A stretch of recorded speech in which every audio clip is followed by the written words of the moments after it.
Os arquétipos e o inconsciente coletivo.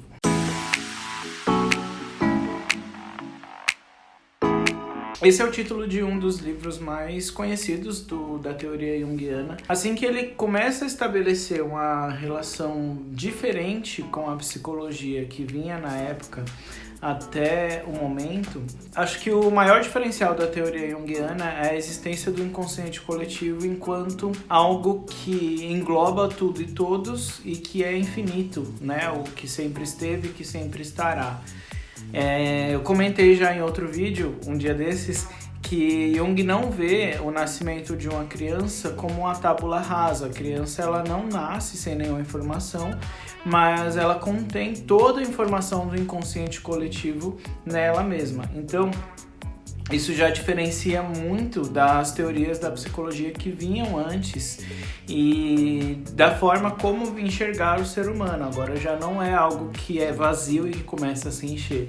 É algo que nasce completo, né? O Jung, na teoria junguiana, a gente nasce dentro desse Ouroboros, né? Que é essa serpente que come a própria cauda, no sentido de que a gente está totalmente imerso no inconsciente coletivo enquanto crianças, tanto que a criança ela não processa muitas coisas.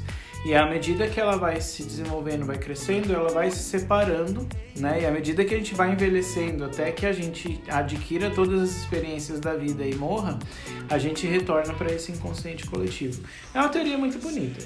Só para ficar bem claro, a arquétipo Jung vai definir como aqueles sinais ou símbolos ou energia, seja lá o que você quiser chamar, mas os arquétipos eles são como se fossem formas prontas a serem preenchidas com alguma massa. Então dá pra gente entender os arquétipos como algo que a gente não consegue enxergar o todo, mas a gente consegue perceber características dele. Então é o que o Jung vai chamar de imagem arquetípica.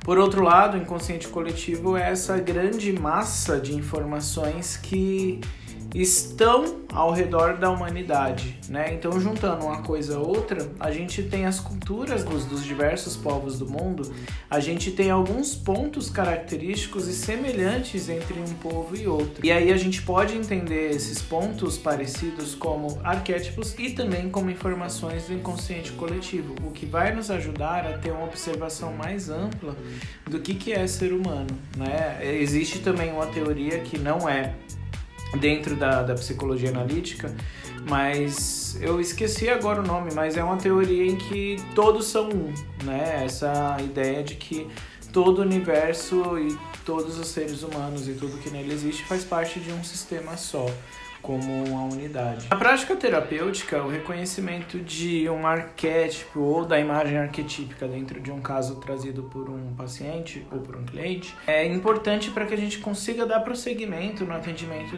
daquela pessoa, atendendo a alguma demanda.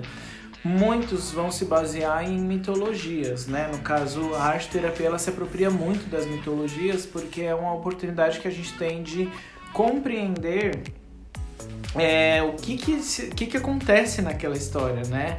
Muitos se apropriam da mitologia grega como padrão, mas existem diversas outras mitologias que vão se encaixar para cada tipo de pessoa diferente e a gente vai ter alguns sinais ali repetitivos, por exemplo, muitas histórias relacionadas a Eros, muitas histórias relacionadas a Apolo, né? Apolo e Ártemis, muitas histórias relacionadas a Exu, muitas histórias relacionadas à história da Iemanjá e assim por diante.